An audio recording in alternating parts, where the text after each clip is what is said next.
Hello दोस्तों, आज हम ये ऐसे समझते हैं। ठीक है, सृष्टि दिबास मैम ने ऐसे लिखा हुआ है, ये ऐसे हम समझते हैं। ऐसे क्या है?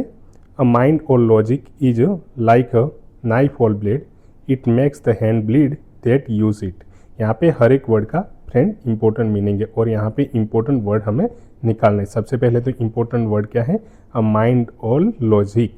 फिर क्या है? नाइफ और blade, and it makes the hand bleed that use it. ठीक है, ये तीन वर्ड बहुत इंपॉर्टेंट है मेरे फ्रेंड। ठीक है, सबसे पहले हम समझते हैं कि क्या कहना चाहता है। अ माइंड और लॉजिक, अ माइंड और लॉजिक यानी कि एक ऐसा दिमाग जो पूरी तरह से तर्क पर निर्भर करता है फ्रेंड, सिर्फ लॉजिक पे निर्भर करता है। ऐसा दिमाग जो हर चीज़ों में लॉजिक निकालता है, हर चीज़ों में क्या निकालता है? लॉजिक निकालता है। ऐसे माइंड के बारे में बात किया है। और वो माइंड कैसा है? इज लाइक अ नाइफ और ब्लेड। वो कैसा है? एक ऐसी चाकू की तरह है जिसमें सिर्फ धार ही धार होता है। एक नाइफ यानी कि चाकू, और ब्लेड यानी ब्लेड में धार ज़्यादा होती है ना फ्रेंड। तो वो एक माइंड और लॉजिक, ये सिर्फ तर्क वाला दिमाग कैसा होता है? तर्क वाला दिमाग तो ऐसा होता है कि जिसमें धारी धार होता है। ऐसी ऐसी चाकू के समान है जिसमें सिर्फ क्या होती है? धारी धार होती है फ्रेंड। ठीक है, it makes the hand bleed that use it. और फिर क्या लिखा गया है कि इससे इस्तेमाल करने वाले हाथों को ही वो क्या करती है? उस हाथ को ही काट देती है। उसे इस्तेमाल करते ऐसे जो ज़्यादा लॉजिक का यूज़ करते जो इंसान, उस लॉजिक वाले इंसान जो ऐसे नाइफ को यूज़ करते उसी हाथ को ही वो काट देती। इसका अल्टीमेटली फ्रेंड ये मीनिंग ये है। तो हमें ये पूरा का पूरा ऐसे क्या कन्वे करना चाहता है यहाँ पे, मीनिंग इस ऐसे का क्या निकलना चाहता है यहाँ पे? ये कह रहे हैं कि सिर्फ लॉजिक हर चीज़ों में आपको नहीं लगाना चाहिए। अगर आप सिर्फ हर चीज़ों में लॉजिक निकालने गए तो वो क्या है? उस इस्तेमाल करने वाले हाथों को ही वो क्या करेगा? तो उस हाथ को ही काट देगा और ब्लड निकलेगा। ठीक है, तो दिस ट्रांसलेशन का ओरिजिनल मतलब तो यही है। इसीलिए माइंड में क्या होना चाहिए? एम्पैथी होना चाहिए, इमोशन होना चाहिए, और बहुत सारी अलग अलग ह्यूमन क्वालिटीज़ होनी चाहिए लॉजिक के साथ में। अगर कहीं पे आप कुछ भी चीज़ में अगर लॉजिक अप्लाई कर रहे हो तो सिर्फ अकेले लॉजिक को ही अप्लाई नहीं करना चाहिए, उसके साथ साथ में बहुत सारी ह्यूमन क्वालिटीज़ होती है, वो भी आपको अप्लाई करना चाहिए। अल्टीमेटली फ्रेंड ये ऐसे इस तरह कहना चाहता है। ठीक है, तो यहाँ पे मैम ने कैसे ऐसे लिखा है वो अब हम ऐसे को समझते हैं। यहाँ पे इन्होंने शकुनी की स्टोरी बताई है। शकुनी महाभारत का एकदम मतलब जो कौरव और पांडव के बीच में युद्ध हुआ जिस वजह से, तो उसमें मेन कैरेक्टर कौन था? शकुनी। शकुनी की वजह से हुआ। ठीक है, तो शकुनी के एग्जाम्पल से इन्होंने मैम ने शुरुआत की है, उनके एनेक्डोट से कि और ये रियल लाइफ है। ठीक है, हमारी जो हिस्ट्री से ये लिया गया है। तो हम यहाँ पे इन्होंने कैसे लिखा है समझते। Cunningness and calculation, wickedness and logical manipulation. अब ये शकुनी की कुछ उसकी क्वालिटीज़ थी। वो कैसा था? कनिंगनेस था उसके अंदर। वो अच्छी क्वालिटीज़ नहीं थी, बहुत चतुर था वो। कनिंगनेस यानी कि बहुत चतुर था, पर उसकी चतुराई कोई अच्छे के लिए नहीं थी। चतुराई उसकी थी बहुत खराब कर्म के लिए थी। ठीक है, अधर्म के मार्ग के लिए उसकी चतुराई थी। तो कनिंगनेस एंड कैलकुलेशन, वो हर चीज़ों में कैलकुलेशन लगाता था, तर्क लगाता था। एंड विकेडनेस, विकेडनेस यानी कि गलत जिनकी गुण हो, है ना, विकेडनेस, एनवी, ईर्ष्या वगैरह हो। एंड लॉजिकल मैनिपुलेशन, ये सब शकुनी के गुण थे कि उसके अंदर कनिंगनेस था, कैलकुलेशन था, विकेडनेस होता, और लॉजिकल मैनिपुलेशन, हर चीज़ों में लॉजिक लगाता था। Where the characteristic of Shakuni, the maternal uncle of Duryodhan, Duryodhan का मामा। He use all his logic to put the Pandava down. अब इनको क्या था कि जैसे भी करके दुर्योधन को राजा बनाना था और पांडवों को डाउन करना था। तो इसके लिए ये सब अलग अलग कैरेक्टरिस्टिक्स का उसने क्या किया? यूज़ किया और महाभारत का जो युद्ध करवाया। But what was the outcome? Outcome इसका क्या निकला? अब द युद्ध ऑफ महाभारत, महाभारत का इसका जो परिणाम हुआ वो क्या हुआ? तो महाभारत का युद्ध हुआ। ये किस वजह से हुआ? तो शकुनी की वजह से हुआ। शकुनी ने क्या किया? हर एक चीज़ों में तर्क लगाने की कोशिश की, और उसके तर्क में कहीं पे वो था इमोशंस था नहीं था फ्रेंड, सिर्फ तर्क था उसका। और उसका परिणाम भी क्या हुआ कि बाद में शकुनी को खुद को पछताना पड़ा। Ultimately leading to victory of dharma over evil. Result तो ये हुआ ना फ्रेंड कि रिजल्ट ये हुआ कि धर्म की विजय हुई। एविल के ऊपर किसकी विजय हुई? धर्म की विजय हुई। यहाँ पे पांडवा वगैरह धर्म के रास्ते पे थे, तो पांडवों की जीत हुई महाभारत के वॉर में। तो it was the knife of cunningness that made the Kauravas bleed. यहाँ पे कौरव सारे के सारे कौरव मार गए और कौरवों को हारना पड़ा उनकी सेना को। तो ये क्यों हुआ? तो नाइफ ऑफ कनिंगनेस, यहाँ पे इन्होंने बहुत ऐसे में से उन्होंने वहाँ से टर्म को लिया गया कि नाइफ ऑफ कनिंगनेस, कनिंगनेस की नाइफ की वजह से यहाँ पे कौरवों को ब्लीड करना पड़ा, कौरवों का नरसंहार हुआ। It was their negative mind, उनका नेगेटिव माइंड था, that led them to their destruction, और उसकी वजह से उनका क्या हुआ फ्रेंड, डिस्ट्रक्शन हुआ। ये अल्टीमेटली कहना चाहता है कि अगर कौरवों ने और स्पेशली उसमें शकुनी ने क्या है, सिर्फ माइंड नहीं लगाया होता, लॉजिक सिर्फ नहीं लगाया होता, लॉजिक के साथ साथ में उनके अंदर इमोशंस होते, तो ये उनका डिस्ट्रक्शन का रीजन नहीं बनता। फ्रेंड यही टर्मिनोलॉजी इमोशनल इंटेलिजेंस में भी कह सकते हैं, इसलिए कि यहाँ पे इंटेलिजेंस के साथ साथ में इमोशंस चाहिए। किस लिए, एडमिनिस्ट्रेशन में। अगर सिर्फ इंटेलिजेंस का यूज़ करोगे तो कहीं पे भी आप अगर एडमिनिस्ट्रेशन में भी हो और कहीं पे अगर कोई कॉन्फ्लिक्ट निकला है, ठीक है, कहीं पे राइट्स हो रहे हैं और राइट्स पे आप वहाँ पे, या आप आईपीएस ऑफिसर हैं और आपके अंतर्गत आता है वो एरिया और राइट्स हो गए, ठीक है, तो आप वहाँ पे जा रहे हो, सिर्फ इंटेलिजेंस लगाओगे तो क्या करोगे आप, तो वहाँ पे आप लॉ एंड ऑर्डर को कंट्रोल करने के लिए कुछ भी करोगे, वहाँ पे लोगों को मारोगे भी, है ना, टीयर गैस के आंसू छोड़ो, वो टीयर गैस छोड़ोगे वगैरह अलग अलग, है ना, तो ये मैकेनिज्म का आप यूज़ करोगे तो और वहाँ पे प्रॉब्लम ज़्यादा होगी, हो सकती है ना। तो इसीलिए वहाँ पे क्या बोलते हैं कि इमोशनल इंटेलिजेंस का यूज़ करना चाहिए, तो इमोशंस यहाँ पे आती है, इसीलिए सिर्फ इंटेलिजेंस, सिर्फ लॉजिक नहीं लगाना चाहिए, हर एक चीज़ों में यहाँ पे इमोशंस का भी यूज़ करना चाहिए, ये अल्टीमेटली कह रहे हैं, ठीक है। तो ये कौरवों का रीजन बना, कौरव जो डिस्ट्रक्शन हुआ उसका रीजन क्या बना, कौरवों को डिस्ट्रक्शन का रीजन यही बना कि नाइफ ऑफ कनिंगनेस का इन्होंने यूज़ किया, इसकी वजह से हुआ उनका जो नेगेटिव माइंड था उसकी वजह से उनका संहार हुआ। तो इस तरह मैम ने अच्छे से एक हमें इंट्रोडक्शन कैसे लिख सकते एक स्टोरी के साथ में इन्होंने हमें समझाया है। नॉट जस्ट इन माइथोलॉजी, और ये माइथोलॉजी में सिर्फ नहीं है बट इन रियल लाइफ में भी अगर देखा जाए तो we come across numerous such instances, बहुत सारे ऐसे अलग अलग इंस्टेंस हमें देखने को मिलते हैं where man relied merely on logic, सिर्फ इंसानों ने वहाँ पे क्या किया है, लॉजिक का इस्तेमाल किया है। बहुत सारे ऐसे रियल लाइफ एग्जाम्पल है जहाँ पे लोगों ने क्या, लॉजिक का, तर्क का सिर्फ इस्तेमाल किया है, and created various bleeding hands of damage, disaster and demise, और वहाँ पे खुद को जलना पड़ा, खुद को ब्लीडिंग हुआ है, किस तरह का, तो डैमेज हुआ, डिजास्टर हुआ, डिमाइस हुआ। आज के अभी ग्लोबल वार्मिंग हो रहा है, क्लाइमेट चेंज हो रहा है, ये किसकी वजह से हुआ, तो इंसानों की वजह से हुआ। उन्होंने बेफाम मतलब प्रकृति को नाश किया, लॉजिक लगा के अपने इंडस्ट्रियलाइजेशन करने के, अर्बनाइजेशन करने के लिए वगैरह, अपने खुद के कंजम्पशन के लिए मेनली यूटिलाइजेशन किया ना, तो उसकी वजह से आज डैमेज, डिजास्टर, डिमाइस वगैरह हो रहा है। तो ये रियल लाइफ एग्जाम्पल भी देखने को मिलते हैं। तो अब इन्होंने इंट्रोडक्शन यहाँ पे पूरा कर दिया। अब सेकंड जो बॉडी पार्ट में या आगे आर्ग्यूमेंटिव पार्ट में हम जा रहे हैं आगे, ठीक है। Through this essay we shall explore the multifaceted ideas of knife and bleeding. अब ब्लीडिंग हैंड, अब यहाँ पे क्या करें कि ऐसे को याद करो, ऐसे का मेन टॉपिक क्या था कि अ माइंड और लॉजिक, है ना, अ माइंड और लॉजिक दैट और नाइफ ऑल ब्लीडिंग, उनको दोनों को साथ में कंपेयर किया था। तो यहाँ पे वही उनके जो एक्से के ज़्यादा डिटेल में एक्सप्लोर करना है तो उसके अलग अलग मल्टीफेसेट आइडियाज़ उसको देना है। यहाँ पे मल्टीफेसेट आइडियाज़ कौन से किसके ऊपर देना है, तो नाइफ के ऊपर देना है, फिर ब्लीडिंग हैंड के ऊपर, है ना, knife and bleeding hand and the damage they bring along, और साथ साथ में क्या है वो डैमेज, क्योंकि लास्ट क्या बोला गया था सेकंड पार्ट में, उसमें ऐसा बोला है कि जो हाथ उसको यूज़ करते उसको ही ब्लीडिंग होना पड़ता है, उस पर उसको ही लोही लुहान कर देते। तो यहाँ पे वही है कि नाइफ एंड ब्लीडिंग हैंड्स, ये दोनों को कंपेयर करके इसकी वजह से क्या होगा, ऑल एलोंग डैमेजेस क्या होगा, तो वो इन्होंने यहाँ पे समझाया। We shall also delve into ways to stop the bleeding. अब सिर्फ ये नहीं है कि किसी भी ऐसे में हमें वे फॉरवर्ड भी देना है, कि अब ऐसा ना हो उसके लिए क्या करना पड़ेगा, कि ये ब्लीडिंग ना होने के लिए क्या करना पड़ेगा। तो लॉजिक के साथ साथ में और भी कुछ चीज़ों की ज़रूरत पड़ेगी, जैसे इमोशंस वगैरह की बात की।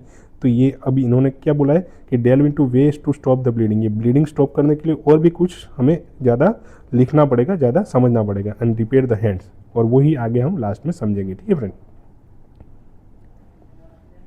ऐसे को समझते हैं, और ये सेकंड यहाँ पे इन्होंने ऐसे समझने के लिए लिखा है अच्छे से कि एक हेडिंग दिया है, the menace of mind of logic, menace of mind of logic, यानी कि लॉजिक की वजह से सिर्फ हर चीज़ों में लॉजिक लगाओगे तो क्या होगा, the knife that bleeds the hand, वही उसी हैंड को वो लोई लुहान कर देगी, ठीक है।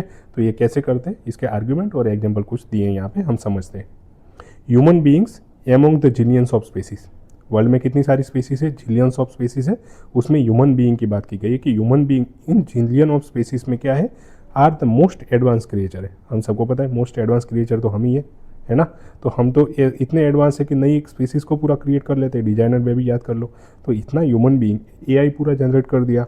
तो सबसे मोस्ट एडवांस क्रिएचर कौन है, जिलियंस ऑफ स्पीसीज में human being, due to their power of logic. और ये क्यों है, तो हमारे अंदर वो तर्क करने की हमारी अंदर क्षमता है, पावर ऑफ लॉजिक, लॉजिक है, हम हर एक चीज़ों में तो लॉजिक लगा सकते हैं और हम सब कुछ वो क्रिएट कर सकते हैं।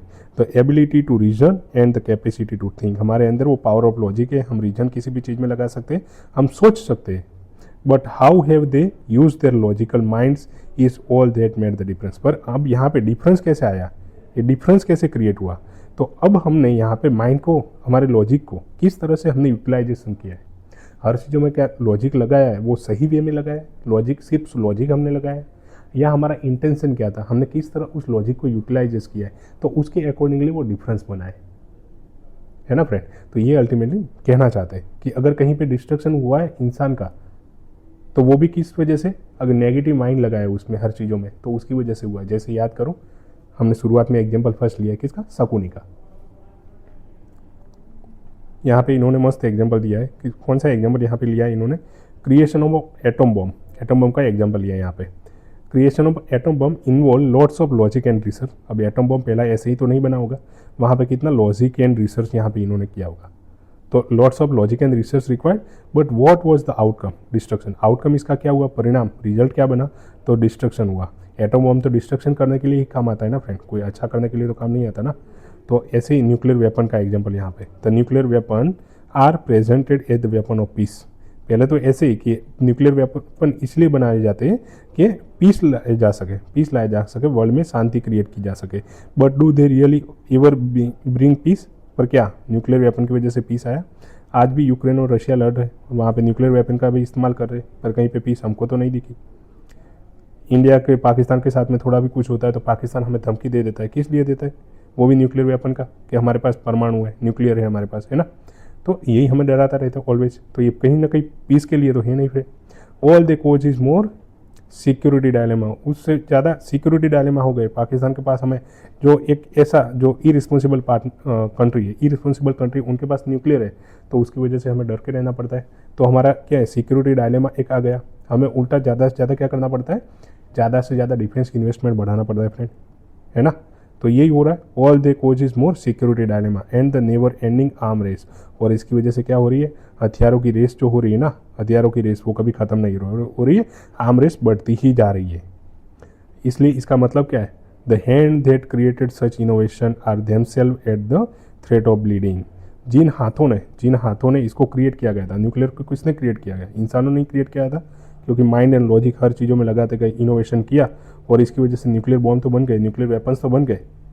पर अब थ्रेट भी किसको है सबसे ज़्यादा, तो थ्रेट भी इंसानों को ही है।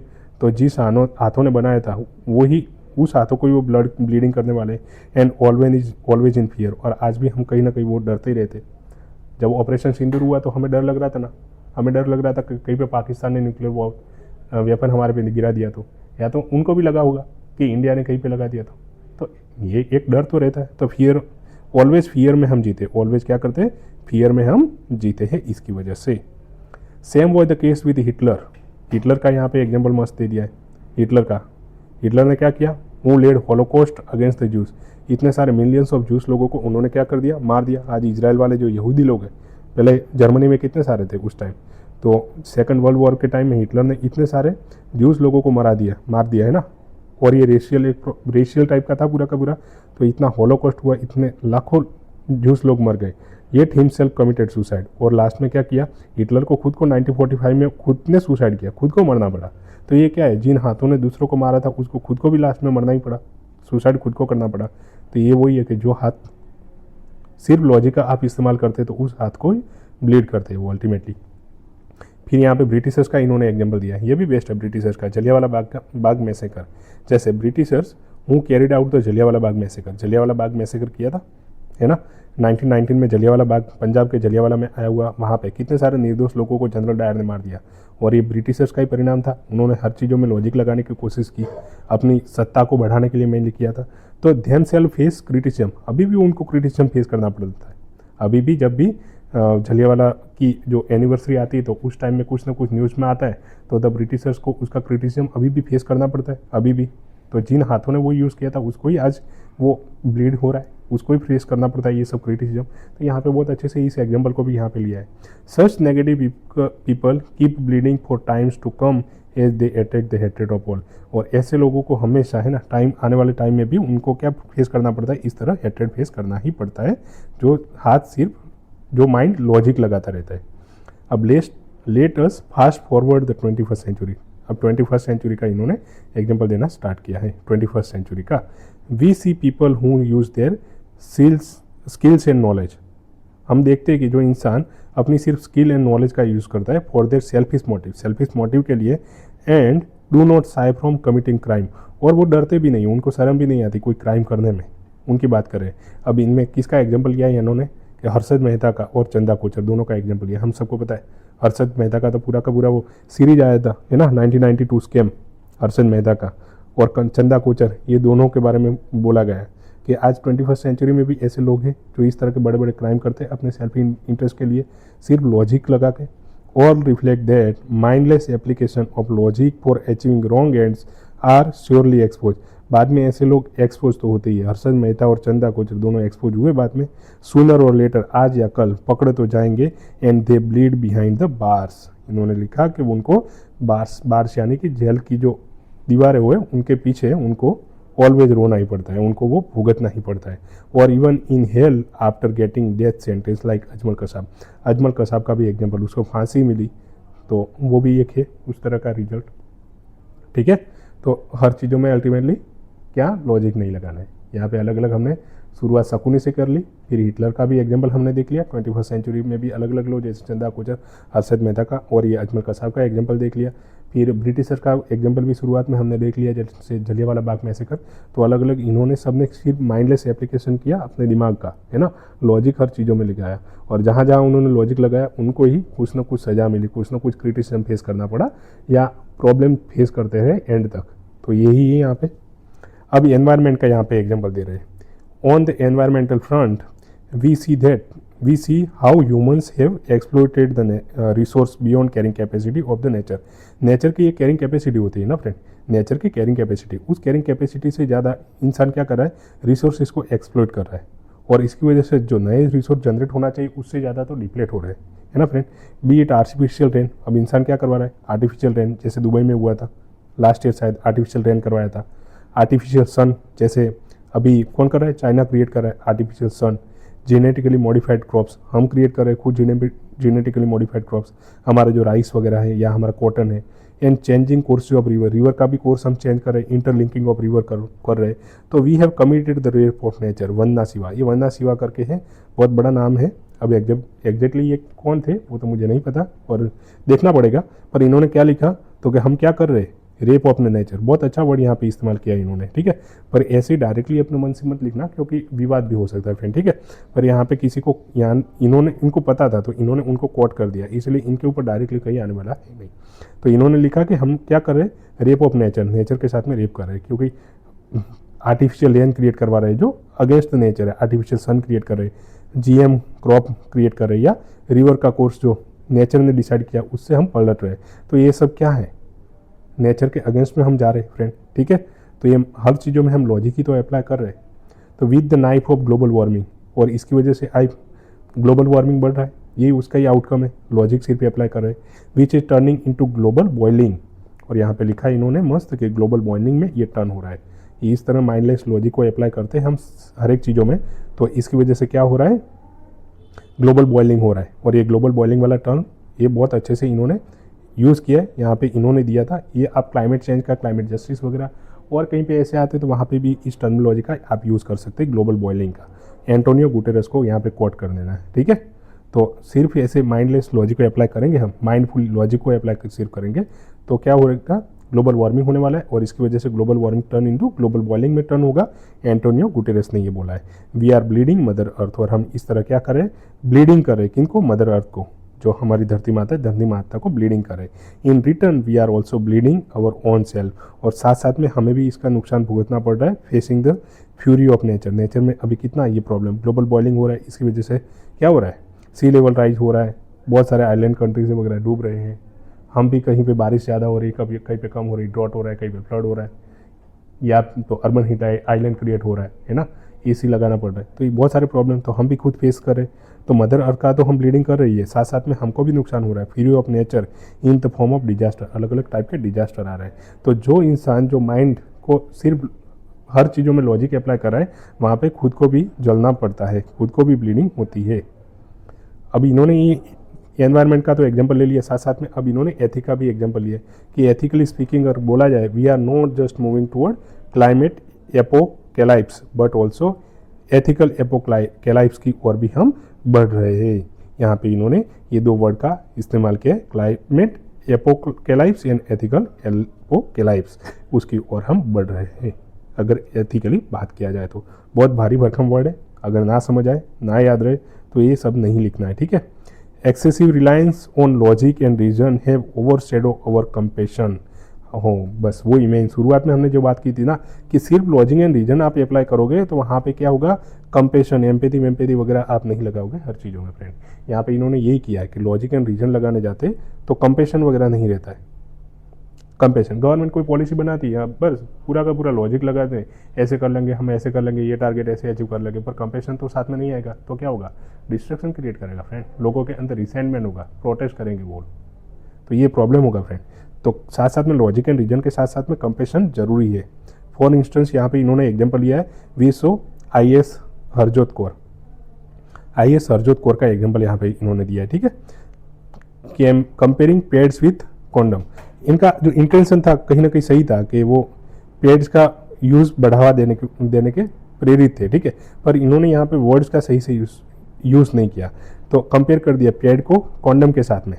पैड जो महिलाएं जो यूज़ करती है, उनको जो मासिक धर्म आता है और उसमें पैड्स का यूज़ करती है, पीरियड्स पैड, तो उसको कॉन्डम के साथ में इन्होंने कंपेयर कर दिया। अब इन दोनों का कंपैरिजन कहीं पे हो ही नहीं सकता।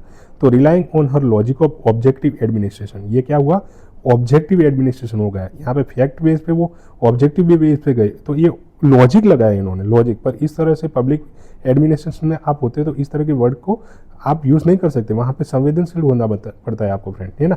तो thereby bleeding not just a reputation, पर इसकी वजह से अब इन्होंने क्या है, ऑब्जेक्टिव एडमिनिस्ट्रेशन की वजह से, इंटेंशन उनका सही था तो भी क्या हुआ, यहाँ पे उनकी रेपुटेशन को दाव पहुंचा, रेपुटेशन बिगड़ी उनकी। And but the entire thrust of public toward the rusting steel frame of India, ये भी बहुत अच्छे से वर्ड इन्होंने यूज़ किया है कि सिविल सर्विस को क्या बोला है, स्टील फ्रेम बोला है, स्टील फ्रेम है ना, तो rusting steel frame of India, उनको भी यहाँ पे धक्का पहुंचा है कि खुद की रेपुटेशन तो इस तरह बिगड़ी है, पर पब्लिक का ट्रस्ट था स्टील फ्रेम ऑफ इंडिया पे, जो सिविल सर्विस है, वो भी उसकी वजह से उसको भी धक्का पहुंचा यहाँ पे। तो बहुत अच्छे से इन्होंने इस चीज़ को यहाँ पे एड्रेस किया। इस तरह हम हमारा ऐसे को कोट कर सकते हैं। पुलिस ऑफिसर का अभी यहाँ पे एग्जांपल ले रहे हैं। The police officer who used lathi charge use करते हैं ना, on public for violating the lockdown during कोविड-19 था, उस टाइम लॉकडाउन लगा था, हम सबको पता है। उस टाइम पुलिस ऑफिसर क्या कर रहे थे, लाठीचार्ज कर रहे थे लोगों पे, कुछ जगह कहीं पे अगर कोई वायलेट कर रहा है लॉकडाउन को तो are another case in point for using the knife of power. यहाँ पे ये भी एक एग्जाम्पल है कि आपके पास पावर है तो पावर का आप इस्तेमाल नाइफ की तरह किया है, leading to the perception that police is brutal, और इसकी वजह से क्या हुआ, पुलिस की इमेज बिगड़ी, लोगों को लगा police is brutal, police brutal होती है और पुलिस का प्रति लोगों को ट्रस्ट नहीं रहेगा, तो क्या लोग पुलिस के पास अपने कंप्लेंट करवाने के लिए भी नहीं जाएंगे, FIR करवाने के लिए भी नहीं जाएंगे। तो उनको लगा कि पुलिस ब्रूटल होती है, making the entire police force bleed, और इसकी वजह से उसका परिणाम क्या होता है फ्रेंड, तो परिणाम ये होता है कि पूरी पुलिस फोर्स को ये सुनना पड़ता है, उनको पूरा उनकी इमेज पे धक्का लगता है। अब यहाँ पे क्या है, दूसरा डायमेंशन हमें देखना पड़ेगा। ये एक डायमेंशन तो हमने देख लिया, दूसरा डायमेंशन भी हमें देखना पड़ेगा। हमने कि सिर्फ आगे पहले देख लिया कि सिर्फ लॉजिक हर चीज़ों में नहीं लगाना होता है, सिर्फ लॉजिक लगाने से प्रॉब्लम होता है, और दूसरा कि कहीं पे लॉजिक जरूरी भी होता है। But is it that logic is always wrong, क्या लॉजिक ऑलवेज रॉन्ग होते हैं, क्वेश्चन क्या है, सही क्वेश्चन है, लॉजिक ऑलवेज रॉन्ग, सिर्फ लॉजिक रॉन्ग होता है always. Does it always bleed, always क्या ब्लीडिंग होता है इसकी वजह से, सर्टेनली नॉट, नहीं, मतलब आपको एक तरफी हमें नहीं देना है, ठीक है। अगर मतलब ठीक है, ऐसे का मेन पर्पज़ तो यही था कि ज़्यादा लॉजिक यूज़ करोगे तो ब्लीडिंग होगा खुद के हाथ को ही, तो उसके फेवर में आपको ज़्यादा लिखना है यहाँ पे। पर ऐसा ही नहीं, काउंटर आर्ग्यूमेंट भी देना है कि ऐसा नहीं है कि सिर्फ आप लॉजिक हर जो लगाओगे तो लॉजिक की वजह से ऑलवेज रॉन्ग ही होने वाला है, कई लॉजिक की वजह से अच्छा भी होता है। तो यहाँ पे इन्होंने दूसरी साइड लिख दिया और इसका मस्त अच्छा हेडिंग दिया है, the flip side of coin, the necessity of logic, मतलब कॉइन की दूसरी साइड की बात की है, दूसरी साइड ऑफ कॉइन की जहाँ पे लॉजिक की ज़रूरत होती है, नेसेसिटी ऑफ लॉजिक। इस तरह का फ्रेंड ये हम अच्छा सा हेडिंग दे सकते हैं, ठीक है। इस तरह के वर्ड देखो मैम ने कितना अच्छे से वर्ड का यूटिलाइजेशन किया, हमें इस तरह के वर्ड को यूटिलाइजेशन करना चाहिए हमारे ऐसे में। तो कैसे, अब दूसरी साइड मतलब लॉजिक की क्यों ज़रूरत है लॉजिक, तो humans have progress from stone age to internet age. पहले तो शुरुआत में पाषाण युग था, स्टोन एज था, स्टोन एज से आप आज हम कहाँ पहुँच गए, इंटरनेट एज पे पहुँच गए। आज हम सबके पास इंटरनेट है, तो इंटरनेट एज में पहुँच गए through various discovery and invention, और अलग अलग डिस्कवरी से और इन्वेंशन से। और ये डिस्कवरी और इन्वेंशन कैसे हुई है फ्रेंड, ह्यूमन माइंड लगाने की वजह से हुई है।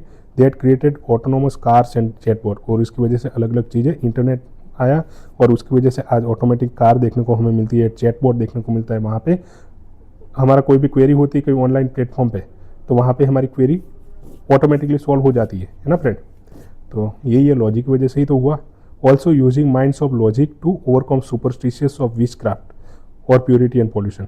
कहीं कहीं पे हमने लॉजिक लगाया वहाँ पे काम, जैसे सुपरस्टिशन अंधश्रद्धा है वगैरह है, जैसे सुपरस्टिशन ऑफ विच क्राफ्ट की अंधश्रद्धा होती है, ये मेनली कहाँ पे देखने को मिलती है, तो वेस्ट बंगाल है, आसाम वगैरह में सुपरस्टिशन देखने को मिलती है विच क्राफ्ट के बारे में, ये ज़्यादा वहाँ पे देखने को मिलती है। तो वहाँ पे सिर्फ लॉजिक लगाया फ्रेंड, तो लॉजिक की वजह से ये हम सुपरस्टिशन को कम कर पाए friend. Purity and pollution, caste जो कास्ट है, ठीक है, आज के टाइम में कास्ट, और कास्ट में दो सिद्धांत है, एक मतलब हाई कास्ट खुद को मानते और लो कास्ट मानते, और हाई कास्ट खुद को प्योर मानती है, लो कास्ट को वो क्या है पॉल्यूटेड मानते हैं, ठीक है। तो इस कंसेप्ट को कहीं ना कहीं ब्लर करने के लिए, या तो ये जो कास्ट वगैरह है उसको रिमूव करने के लिए क्या है, हमें क्या करना पड़ेगा, लॉजिक ही लगाना पड़ेगा यहाँ फ्रेंड। तो इसकी वजह से क्या है, यहाँ पे ये जस्टिफाई होता है कि लॉजिक कभी कभी जरूरी भी होता है, और ऐसा जरूर नहीं कि लॉजिक ऑलवेज रॉन्ग ही रिजल्ट आता है। Imbibing the spirit of scientific temper, scientific temper की तो हमारे फंडामेंटल ड्यूटी में भी बात की है कि साइंटिफिक टेम्पर हर एक किसी में होना चाहिए, जरूरी है। In such scenario the knife represent the power of precision, तो यहाँ पे नाइफ क्या रिप्रेजेंट करती है, पावर ऑफ प्रिसीजन, प्रिसीजन दिखाती है, ऑब्जेक्टिविटी दिखाती है, नॉलेज दिखा रही है।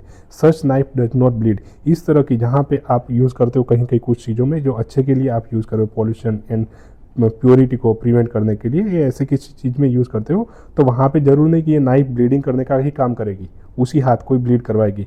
रेदर स्ट्रेंथन द हैंड, उल्टा वो हाथ को ज़्यादा मजबूती देगी, हाथ को क्या करेगी, ज़्यादा मजबूती देगी थ्रू प्रोग्रेस एंड डेवलपमेंट करवा के फ्रेंड, ठीक है। तो कहीं कहीं भी इस तरह की जो नाइफ है उसकी रिक्वायरमेंट भी होती है, लॉजिक की रिक्वायरमेंट भी होती है। Hence the mind and it logic become a tool, ऐसे में माइंड एंड उसका लॉजिक है वो टूल बन जाता है। Which impact depend on how it is use, उसका इम्पैक्ट किस पे डिपेंड करेगा, उस हाथ को, उस लॉजिक को, उस माइंड को किस तरह हमने यूज़ किया है। अच्छे के लिए यूज़ किया है तो सही है, पर अगर शकुनी की तरह विकेटनेस के साथ में, कनिंगनेस के साथ में, कैलकुलेशन के साथ में अगर अधर्म के लिए यूज़ करोगे तो सही नहीं है। Whether it harms like a knife और cares like a flower depends on the hand and character of human.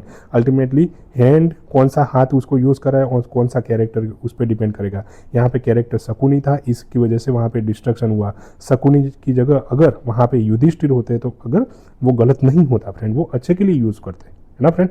तो इस तरह यहाँ पे दूसरा एंगल हम दे सकते हैं, ठीक है।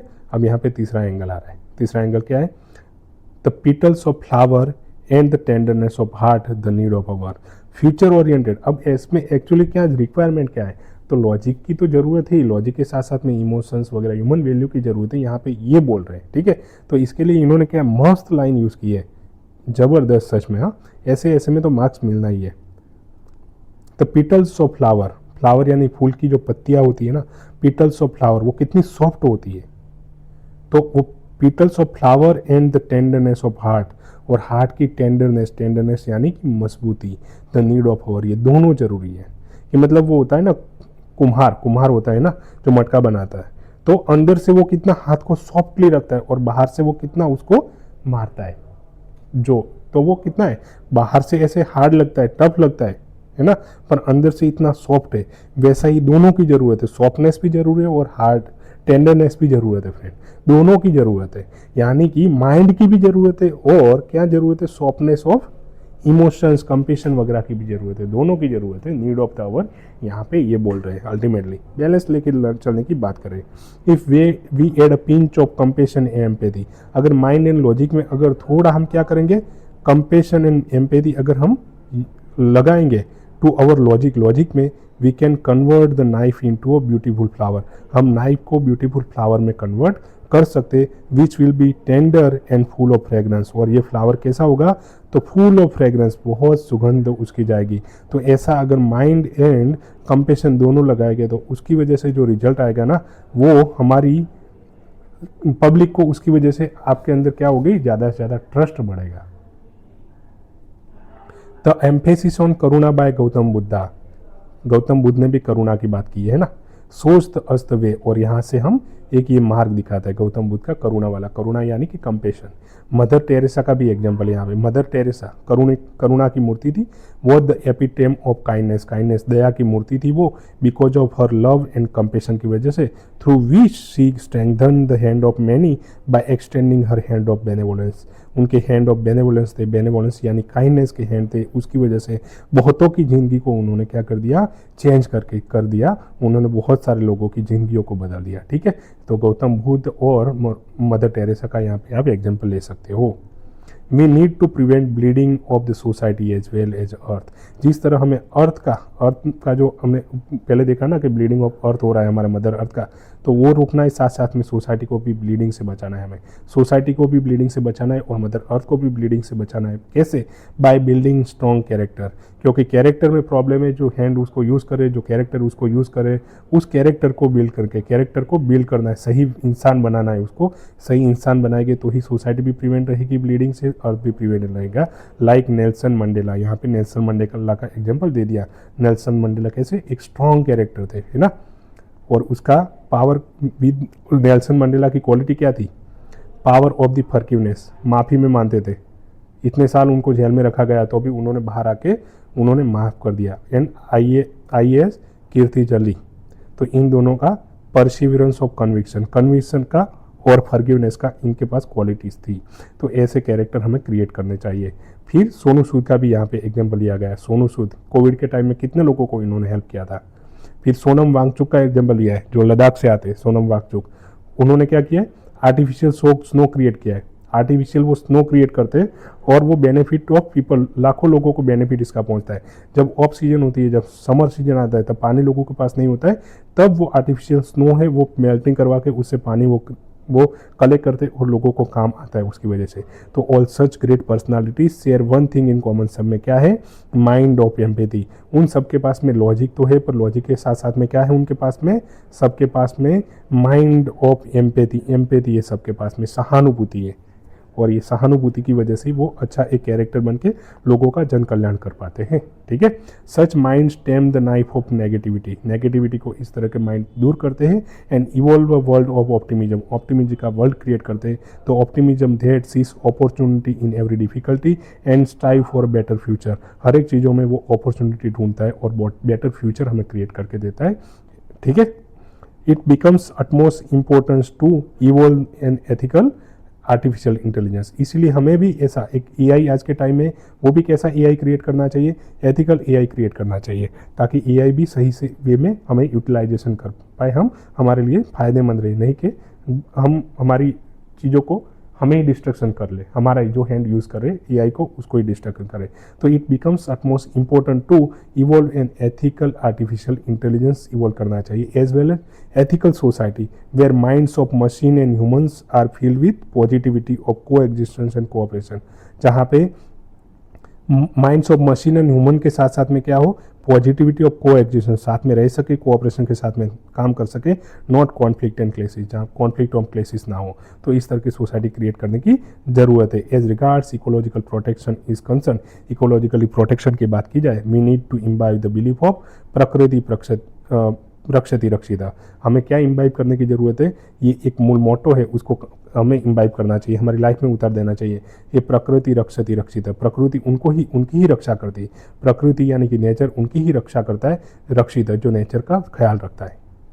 Mother earth protects when protected, mother earth को अगर हम प्रोटेक्ट करेंगे तो मदर अर्थ भी हमें प्रोटेक्ट करेगी, ये याद रखना है हमें। गिव एंड टेक वाला, ओवर कंजप्शन नहीं करना, ओवर रिलायंस नहीं रखना है, किसी भी चीज़ों पे माइंडलेस है, दिमाग को अप्लाई नहीं करना है, कंपेशन कोऑपरेशन वगैरह रखना है, को एग्जिस्टेंस के साथ में जीना है, हारमोनी रखनी है, ठीक है, मिशन लाइफ वगैरह को फॉलो करना है, इंटरनेशनल सोलर अलायंस वगैरह को मानना है, ठीक है, बहुत सारी चीज़ों को मान के हारमोनी से रहना है। और याद रखना है हमेशा कि प्रकृति रक्षति रक्षित, प्रकृति उनको ही प्रोटेक्ट करती है जो उनकी रक्षा करते हैं। At this protection will comes not from minds of logic but minds of compassion. इससे ही आएगा to adopt the lifestyle of mindful consumption and thoughtful production. When nature is stopped from bleeding, it shall bless us with the flower of flourishing and petals of prosperity। और अगर इस तरह अगर हम nature को bleed होने से बचा लिया है ना, नेचर को अगर ब्लीडिंग होने से बचा लिया तो नेचर भी क्या करेगी, नेचर भी हमें फ्लावर्स देगी, फ्लोरिशिंग, हम भी प्रोग्रेस करेंगे, हमारा कंट्री भी प्रोग्रेस करेगा, एंड पीटल्स ऑफ प्रॉस्पेरिटी आएगी। Hence going forward we must understand that, क्या समझना चाहिए हमें, if logic strengthens the ship, logic की वजह से क्या है, शिप को वो स्ट्रेंथन करती, शिप है वो ज़्यादा मजबूत बनेगी। It is character that anchor the ship, पर जो ये शिप है ना, शिप को चलाएगी कौन, तो वो कैरेक्टर। इसीलिए लॉजिक के साथ साथ में कैरेक्टर जरूरी है। जैसे लॉजिक शिप को बनाने में काम आता है, वैसे कैरेक्टर उसको एंकर करने में काम आता है शिप को। We must ensure that logic is not applied mindlessly, इसलिए लॉजिक को माइंडलेसली अप्लाई नहीं करना है, लॉजिक को क्या नहीं करना है, माइंडलेसली अप्लाई नहीं करना है फॉर सेल्फिश इंटरेस्ट के लिए, rather supplemented with ethical values of love, kindness, benevolence and empathy. ये सब होना चाहिए, लव होना चाहिए, काइंडनेस होना चाहिए, बेनेवोलेंस होना चाहिए एंड एम्पैथी होना चाहिए। Let us all take a place to not let our minds turn robots, हमें प्लेस लेना चाहिए कि हमारे माइंड को रोबोट में टर्न ना हो। रोबोट के साथ में क्यों कंपेयर किया है, रोबोट सिर्फ लॉजिक पे चल रहा है, वहाँ पे रोबोट में एम्पैथी नहीं होती। हम चैटबॉट का भी यूज़ करें तो वहाँ पे एम्पैथी नहीं होती, वहाँ पे ह्यूमन इमोशंस नहीं होते, ठीक है फ्रेंड। तो हमें प्लेस लेना चाहिए कि लेट अवर माइंड्स टर्न रोबोट, हमारा माइंड रोबोट में टर्न ना हो जाए, एक मैकेनिस्टिक ना बन जाए एंड हार्टलेस ना बन जाए, to prevent knife of vices bleed our future, ताकि हमारा फ्यूचर कोई ब्लीड कर दे। Rather, let us arise, awake and stop not for a sustainable living and happy future। Rather, let us हमें क्या करना चाहिए, अराइज करना चाहिए, अवेक खड़े होना चाहिए, एंड तब तक नहीं रुकना है जब तक हम सस्टेनेबल लिविंग ना कर पाए एंड हैप्पी फ्यूचर हम नहीं दे पाए हमारी आने वाली जनरेशन को, ठीक है। तो इस तरह पूरा का पूरा ऐसे, बहुत अच्छा ऐसे, इस ऐसे को अब फ्रेंड इतना ऐसे पूरा करवाने के, अब अगर मैं भगाता हूँ तो उसकी वजह से क्या आपको समझ नहीं आएगा, ठीक है, इसलिए मैं भगाता नहीं, पर हर एक वर्ड को यहाँ पे इंपॉर्टेंट वर्ड समझना चाहिए, इंपॉर्टेंट एग्जाम्पल यहाँ पे समझना चाहिए। ये बहुत अच्छे से जो ऐसे समझते हैं जिनको आता है या बहुत प्रिपरेशन कर ली उनके लिए नहीं है, ये जो नए स्टूडेंट है उनके लिए फ्रेंड है, ठीक है, ऐसे मेनली तो, कि ताकि उनको समझ नहीं आता तो हम साथ साथ में समझ सके।